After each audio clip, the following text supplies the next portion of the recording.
वशिष्ठ जी बोले,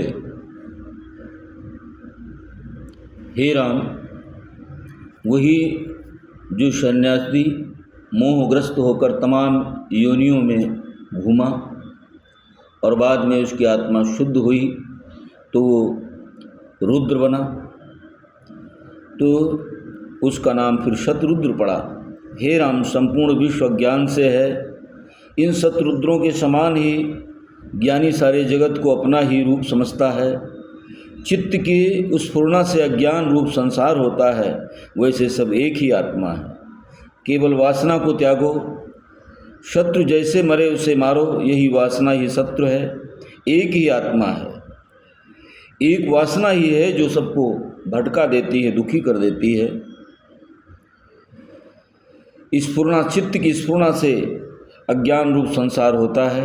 जैसे हम एक ही आत्मा हैं, केवल वासना को त्यागने से हमारी आत्मा शुद्ध हो जाती है, ज्ञानी से अपना रूप समझता है और जैसे सोया हुआ स्वप्न देखता है, वैसे ही जब जग जाता है तब वह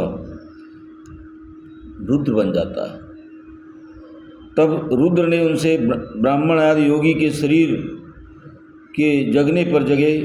रुद्र ने उनसे कहा, अपने शरीर से पहले भोग करो, फिर मेरे गण बनोगे और कल्प के अंत होने पर हम सब विदेह मुक्त हो जाएंगे। राम ने पूछा, ये शरीर उनकी सृष्टि जैसे कैसे सत हुई? वशिष्ठ बोले, आत्मा सब जगह है, उसमें जो निश्चय होता है वही बन जाता है। सन्यासी का अंतःकरण शुद्ध था, फिर भी भावना से वह शराबी ब्राह्मण आदि बन गया। भावना से अच्छा बुरा बन गया। तो सब एक हैं। हमारे तमाम ग्रंथ, धर्म ग्रंथों में वज्र सूचकोपनिषद आदि में लिखा है कि एक ही आत्मा है और सभी ब्रह्म हैं, सभी ब्रह्म के अंश हैं तो ब्रह्म है।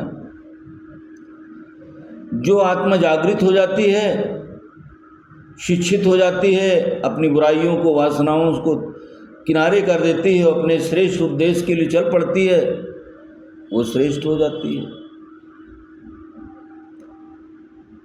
और श्रेष्ठ कार्य करती है जगत में, तो पूजनीय वंदनीय हो जाती है।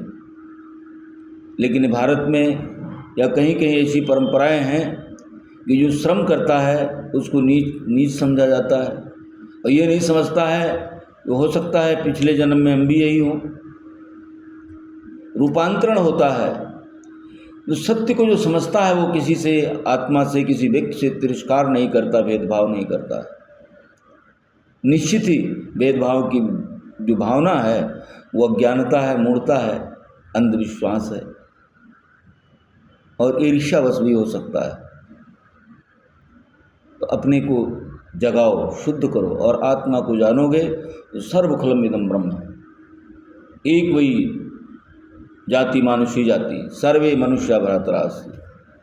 लेकिन जब तक ज्ञान नहीं है तभी तक ये राजनीति है और छल प्रपंच है, भेदभाव है।